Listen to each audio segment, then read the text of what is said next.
மிக்க நன்றி அம்மா. வாழ்க வளமுடன்.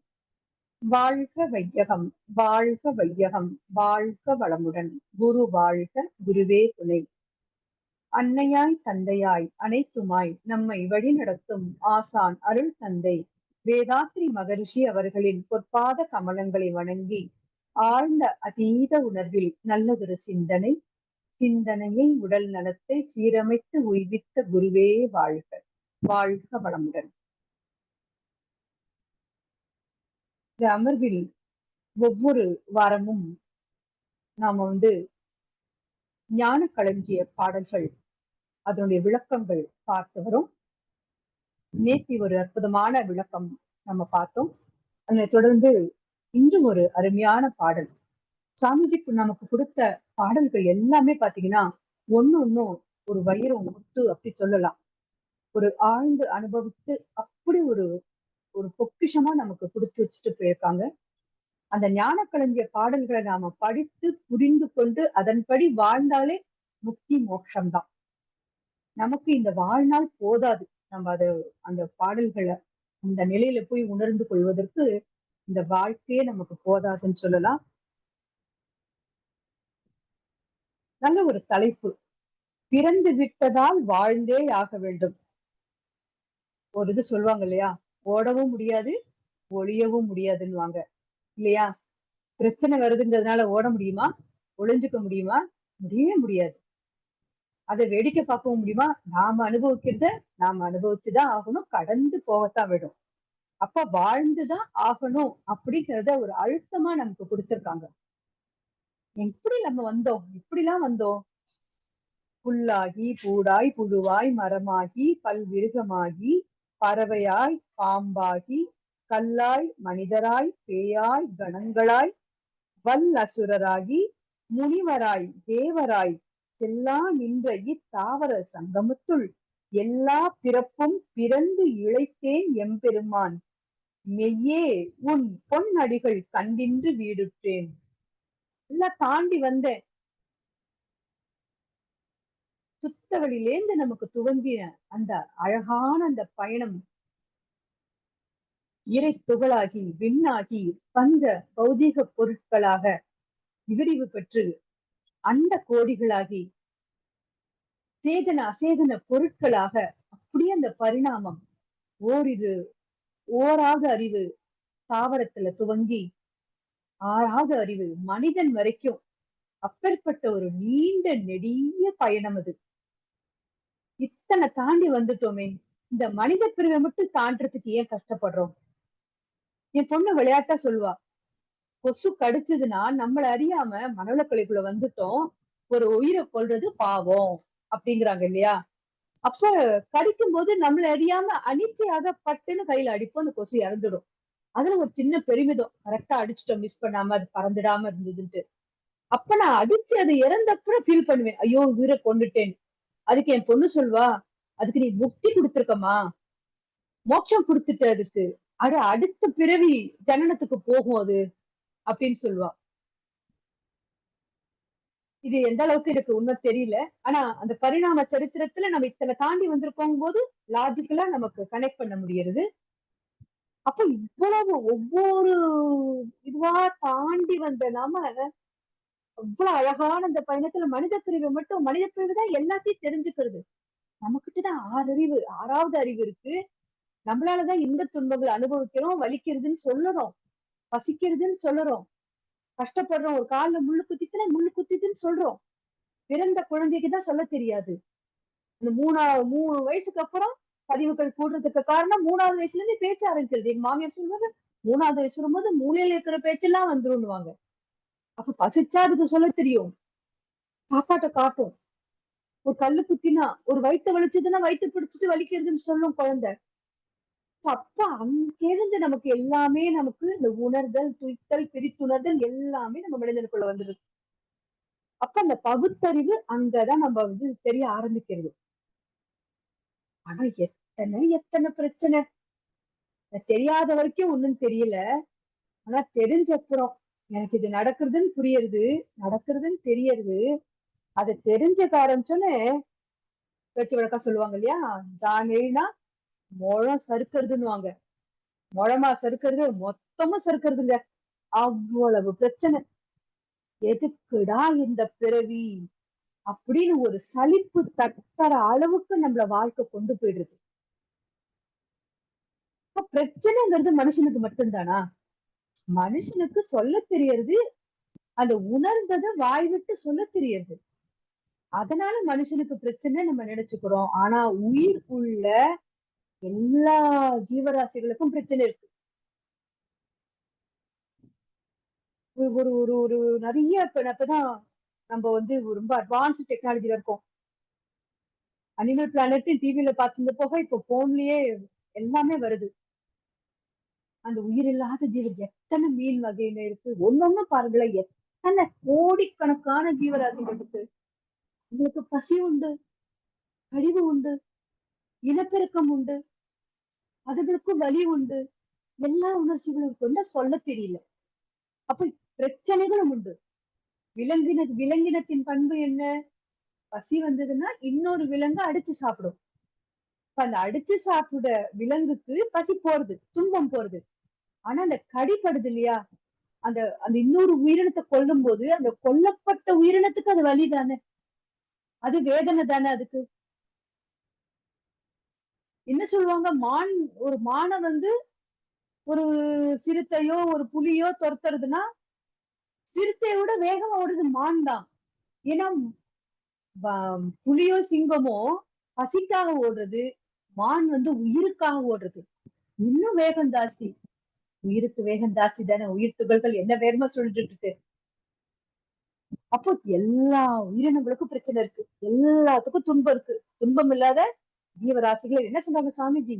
உடலிலே உயிர் சிக்கிக் கொண்டுள்ள வரை சிக்கல்கள் இருந்து கொண்டேதான் இருக்கும். அப்ப எல்லா ஜீவராசிக்கும் அப்ப பிரச்சனை இருக்கு, எனக்கும் பிரச்சனை இருக்கு அப்படின்னு நம்ம ஒதுக்கி தள்ள முடியுமா? முடியாது. ஏன்னா பிரச்சனை என்ன, அந்த நூல் கண்டு சிக்கி இருக்குன்னு அந்த சிக்கலை பிரிக்கக்கூடிய திறமையும் நம்ம கிட்டதான் இருக்கு.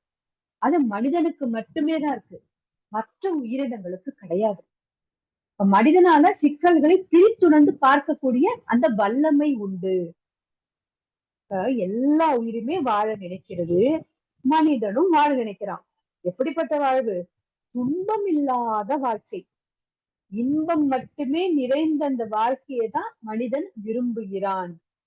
ஆனா மனிதனோட வாழ்க்கையில சந்தோஷம் மட்டும்தான் இருக்கா? இல்லைங்க. சந்தோஷத்தை தூக்கி சாப்பிடுற அளவுக்கு சங்கடங்கள் தான் அதிகமா இருக்கு அப்படின்னு நினைக்கிறான். ஆனா அப்படி அப்படி இல்ல. அது சங்கடங்கள் இருக்கு, சந்தோஷமும் இருக்கு, எல்லாமே ஒரு காயினோட ரெண்டு பக்கம் மாதிரி. ஆனா மகிழ்ச்சியை கொண்டாடுற கொண்டாடுற மனிதன், அதாவது துன்பத்தினால் வருத்தப்படுகிறான். அந்த மகிழ்ச்சியை கொண்டாடுற அளவை விட வருத்தங்களால் தன்னை வருத்திக் கொள்கிறான். அதுதான் அதிகமா இருக்கு. ஏன்னா அதை தாங்க முடியல. அப்ப இந்த சிக்கல் தான். இப்ப நம்ம பிறந்திருப்போம், வினை இல்லா விலை இல்லை என்பது சாமிஜியோட கூற்று. நாம் செய்யும் செயல்கள் தான் நமக்கு இன்பமாகவும் துன்பமாகவும் விளைவுகளாகவும் வருகிறது. இன்பத்தை அனுபவிக்கும் போது மனுஷன் குதூகலிக்கிறான், துன்பத்தை ஏற்றுக்கொள்ள முடிவதில்லை. அப்ப மனம் வந்து ரொம்ப தொய்வடைந்து போயிறான். என்ன ஆறா, நான் ஏன் பிறந்தேன், நான் ஏன் வாழணும், எனக்கு எதுக்கு இந்த வாழ்க்கை, எனக்கு இந்த வாழ்க்கை தேவையா, இப்படியான நான் வாழ்ந்துதான் ஆகணுமா, கடவுள் ஏன் எல்லாரையும் சந்தோஷமா வைக்கல அப்படின்னு சொல்லி ஒரு சீடர் குரு கிட்ட கேக்குறார். நான் பாக்குறேன், ஒருத்தர் சந்தோஷமா இருக்காங்க, ஒருத்தர் ஏழ்மையில இருக்காங்க, ஒருத்தங்க ரொம்ப மகிழ்ச்சியா இருக்காங்க, ஒருத்தர் துன்பத்திலேயே இருக்காங்க.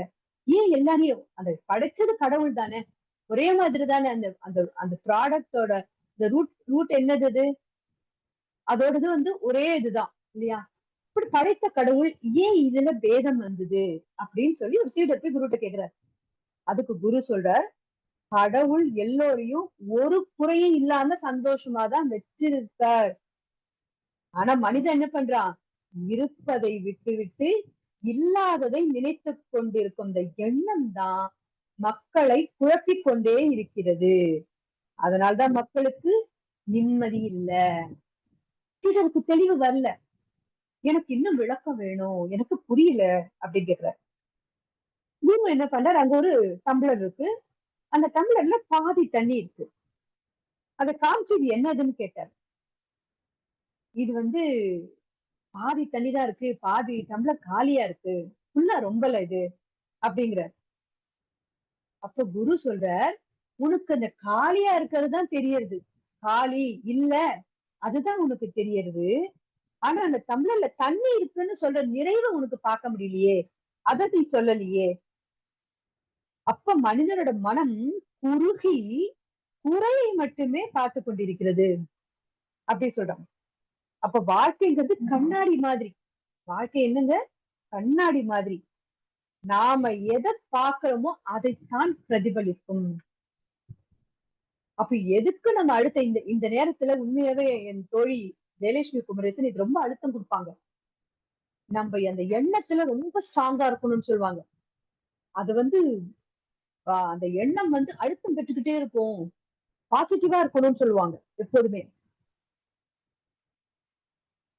இதுதான் மக்களுடைய வாழ்க்கைய பிரதிபலிக்கிறது. இந்த வாழ்க்கையில ஒண்ணுமே கிடையாதுங்க, எல்லாமே மாயை தான் அப்படின்னு சொல்லி குரு வந்து மிகப்பெரிய ஒரு விளக்கம் கொடுக்குறாங்க. இப்ப வாழ்க்கையில சிக்கல்கள் இருக்கு, பல காரணங்கள் இருக்கு. அது பெரும்பாலும் பாத்தீங்கன்னா அறிவின் குறைபாட்டினால வருது அப்படின்னு சொல்றாங்க சாமிஜி. வாழ்க்கையில சிக்கலுக்கு காரணம் என்ன? அறிவின் குறைபாடு. அறிவு இருக்கு, ஆனா அது குறைவாக இருக்கு, நிறைவா இல்ல. அப்ப எப்படி இருக்கு? ஒரு நிமிஷம் இந்த போட்டோ நான் ஷேர் பண்ணிக்கிறேன், இந்த பாடலோடது.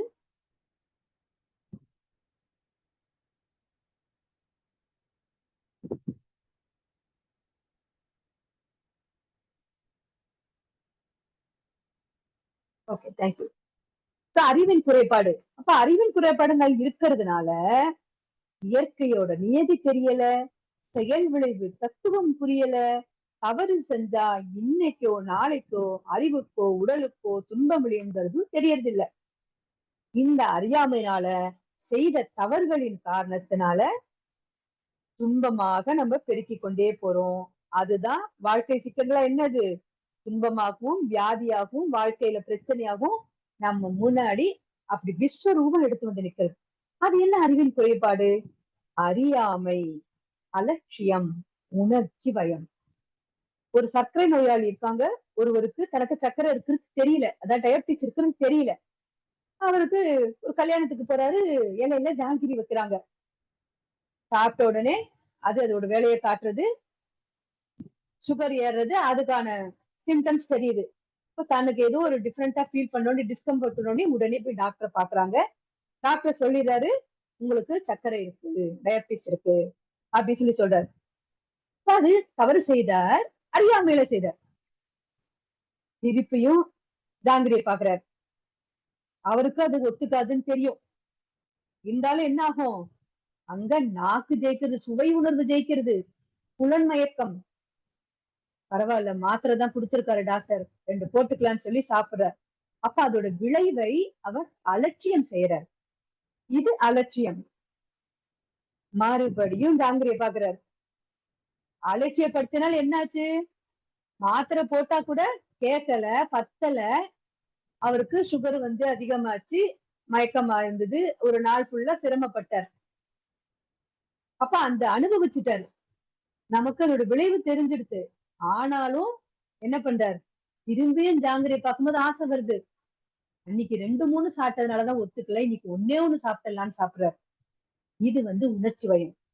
இது போல அப்ப நம்ம இந்த குறைபாடோட இருக்கும் பொழுது நமக்கு என்ன ஆகுது? துன்பமே, அதாவது வாழ்க்கையே துன்பமாகிட்டது.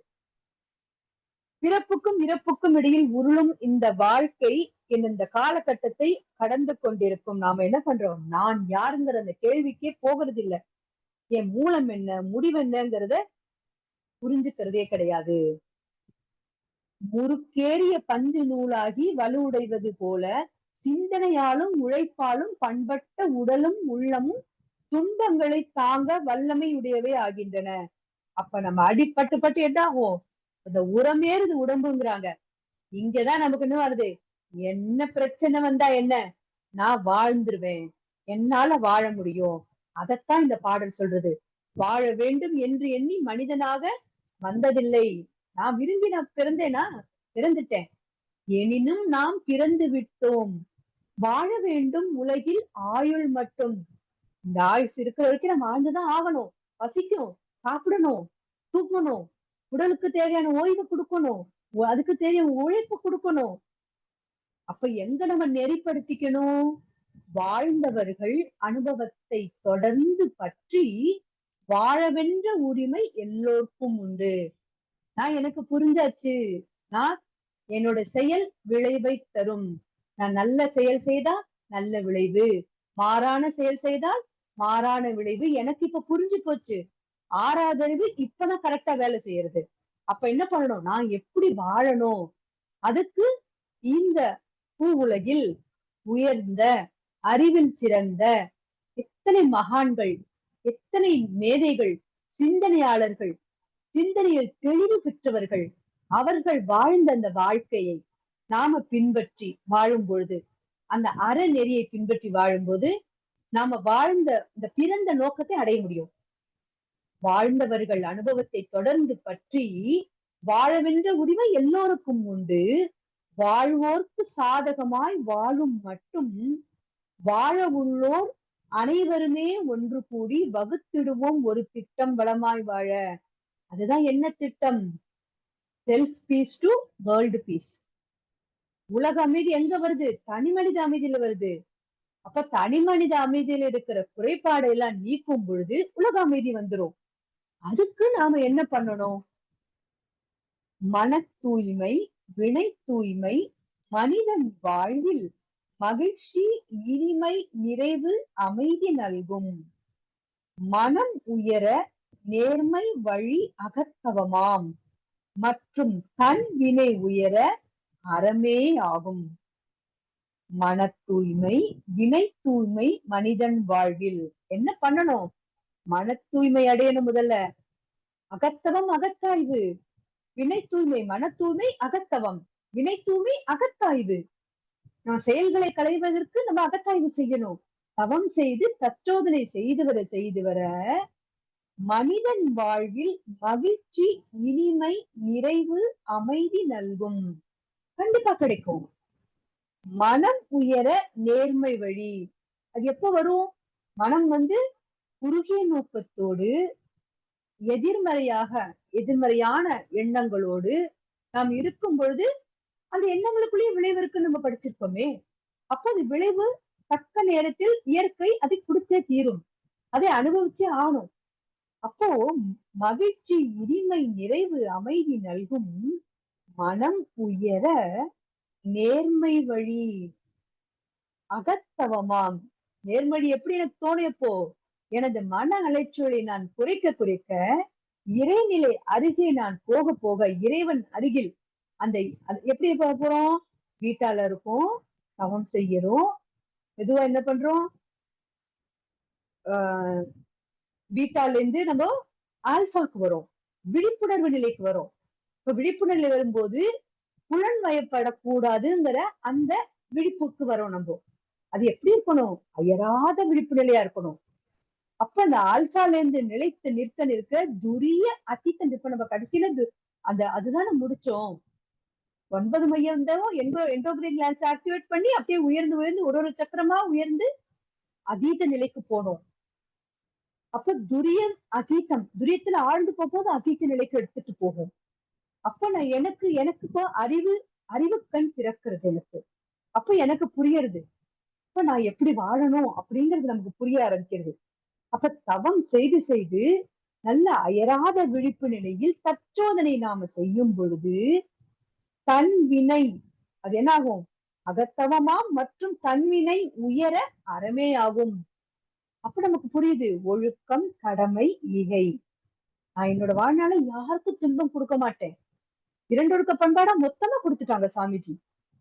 நான் இந்த அறநெறி வாழ்க்கையோட சாராம்சம் இரண்டொழுக்க பண்பாடு. நான் எனது வாழ்நாளில் யாருடைய உடலுக்கும் மனதுக்கும் துன்பம் தரமாட்டேன். துன்பப்படுவோர்க்கு என்னால் முடிந்த உதவிகளை செய்வேன். இவ்வளவுதான். ரொம்ப சிம்பிளா இருக்குல்ல, கேட்கறதுக்கு சிம்பிளா இருக்கு இல்லையா? அது அப்ளை பண்றது ஈஸி தான். என்ன வேணும்? விடாத பயிற்சி, முயற்சி செய்யணும். தொடர்ந்து பயிற்சி செய்யணும். அத அந்த பயிற்சியை வழக்கமாக்கிக்கணும். பழக்கம் வழக்கமானும், வழக்கம் ஒழுக்கமாகும் இல்லையா? அந்த டிரான்ஸ்பர்மேஷன். பழக்கம், வழக்கம், ஒழுக்கம். அப்ப அந்த விடாமுயற்சியாக தொடர்ந்து தவமும் தற்சோதனையும் அதற்கு தயார்படுத்திக்க உடற்பயிற்சியும் காயக்கல்பமும் தொடர்ந்து நம்ம செய்து வரும் பொழுது இந்த அந்த பிறவியின் காரணம் புரிஞ்சிடும். நாம போக வேண்டிய இடம் தெளிவா தெரிஞ்சிடும். இந்த பாதி அழகா அது அந்த ஒரு ஸ்ரீராகவேந்திரர் படம் பார்த்தோம் இல்லையா? எல்லாமே எல்லா கதைகளும் பக்தி மார்க்கத்துல சொல்லப்பட்ட கதைகளாகட்டும், சித்திரமாக, இதிகாசங்களாக, திரைப்படங்களாக எல்லாமே பாத்தீங்கன்னா அந்த அது அந்த ரூட் தான் வேற வேற வேற வேற ரூட். ஆனா டெஸ்டினேஷன் ஒண்ணுதான். அப்ப அதை காட்டும் அந்த வழி பாத்தீங்கன்னா அவர் குருவே சரணம்னு அவர் அப்பன்னா அவருடைய சீடர் பாடும்போது அந்த நதி அப்படியே அவருக்கு வழி காட்டி கொடுக்கறது. அந்த மூலஸ்தானத்துக்கு அவர் போகணும். எது மூலஸ்தானம்? இறைநிலை, இறை உணர்வு பெறணும். இறை உணர்வும் அறநெறியும் தான் நமது வாழ்க்கை கடலை, பெருங்கடலை நம்ம நீந்துவதற்கான வழியே இறை உணர்வும் அறநெறியும் தான். இதைத்தான் எல்லா மதங்களும் போதிக்கிறது. சுவாமிஜி நமக்கு எளிமைப்படுத்தி கொடுத்துட்டாங்க. என்னென்னமோ உருண்டு பண்ண ஒன்றும் பண்ண வேண்டாம். இரண்டொழுக்க பண்பாடை பின்பற்றணும். எப்படி பின்பற்றணும்? அற வாழ்க்கை, அறநெறி வாழ்க்கை. அதுக்கு உடலை தயார் பண்ண உயிர் இருக்கணும். அந்த உடலுக்குள்ள உயிர் இருக்கணும். இருந்தாதான் இந்த பயிற்சிகள் நம்மளால செய்ய முடியும். அப்ப இந்த மாதிரி நம்ம ஒரு வாழ்க்கையை நம்ம வாழும் பொழுது நம் பிறந்ததின் நோக்கம் நமக்கு புரியுறது. போக வேண்டிய இடம் நமக்கு புரியுது. வாழ்வின் நோக்கம் வாழ்வின் நோக்கம் நமக்கு புரியுது. அந்த வாழ்ந்துதான் ஆகணுங்கிற அந்த கருத்து நமக்கு நம்ம தெளிவாவே புரியுது. அப்ப கடந்து கடந்து நமது வாழ்க்கை பயணம் ரொம்ப இனிமையா இருக்கு. இப்ப ஏன்டா பிறந்தோங்கிறத தாண்டி இதுக்குத்தான் பிறந்திருக்கோம். மன்னிக்கிற ஒரே ஒரு நிமிஷம் மட்டும் எடுத்துக்கிறேன். மன்னிக்கிற பக்குவம் வந்துடுதுங்க. எல்லா உயிரையும் ஒன்னா பாக்குறோம். என்ன வேணா நடக்கட்டும், என்ன ஆயிடும், என்னத்தான் ஆயிடும், ஆனா ஆகட்டும், என்ன வேணா ஆகட்டுமே, அந்த அந்த பக்குவத்துக்கு வந்துடுறோம் நம்ம. இது அத்தனையும் நமக்கு வேதாசிரியம் கொடுக்கறது. மனதார உளமாற எல்லாரையும் வாழ்த்தி மகிழ்றோம். எல்லா ஜீவன்களையும் ரொம்ப சந்தோஷமா பாக்குறோம். ஒரு ஒரு ஜீவராசிகிட்டே நமக்கு அன்பு பொங்குறது. ஒரு பூவை பார்த்தா நமக்கு ஒரு மலர்ற அந்த பூவை மலர்ச்சியா இருக்கிற பூவை பார்த்தா என்ன சந்தோஷமோ அதே சந்தோஷம் எல்லா ஜீவராசியை பார்த்தாலும் நமக்கு அது பிறக்கும் போது மலர்ந்தது சிவம், மலர்ந்தது அன்பு. ஐயோ அது டக்குன்னு வரமாட்டேங்குது. அறிந்தது சிவம், மலர்ந்தது அன்பு. இதுதான் இறைவன், இறைவனோட பிம்பம். எல்லாரும் இறைவன்கிற அந்த உணர்வுக்கு வரும். அப்ப நம்ம வாழ்ந்துருவோமா?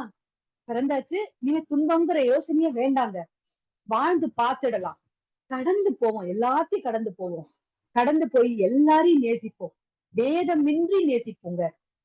துன்பம் இவங்க கொடுத்தாங்க கொடுக்கல எந்த எதுவுமே வேண்டாம். வேதமின்றி எல்லாரையும் நேசிப்போம். உளமாற வாழ்த்துவோம். நாம் நமக்குள்ள நாம் அமைதி கண்டு நம்மை சுற்றி இருப்பவர்களுக்கும் அந்த அமைதியையும் அந்த அன்பையும் நம்ம அப்படியே அந்த பாசிட்டிவிட்டி அந்த நேர்மை அதிர்களையும் நம்ம கொடுத்துக்கிட்டே இருக்கலாம். கொடுத்து மகிழ்ச்சியாக வாழ்ந்து நாமும் மகிழ்ந்து அனைவரையும் அந்த சமுதாயத்தையும் உயர்த்தி நலம் பெறுவோம், வளம் பெறுவோம் என்று கூறி நல்லதொரு வாய்ப்பு வழங்கிய அனைத்து அன்பு உள்ளவங்களுக்கு நன்றி பாராட்டி, இறை பேராற்றலுக்கு நன்றி, குரு மகானுக்கு நன்றி, அனைவருக்கும் நன்றி. வாழ்க வளமுடன்.